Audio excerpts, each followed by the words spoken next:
Знаете, для меня никах туя, безалкогольная свадьба – это красивое проецирование духовных, национальных и просто жизненных ценностей через художественные приемы. Вся атмосфера события, ее красота в мелочах, в деталях.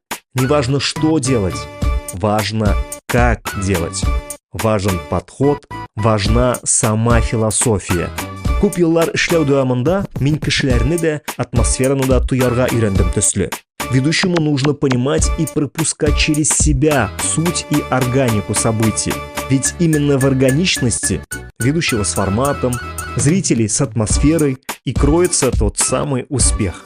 Моя миссия как ведущего, сохраняя нашу этническую духовную принадлежность, создать мостик между прошлым, настоящим и будущим. Үткәнне хөрмәт итеп кенә киләчәккә кул сузарга була. Мин шулай эшлим дә.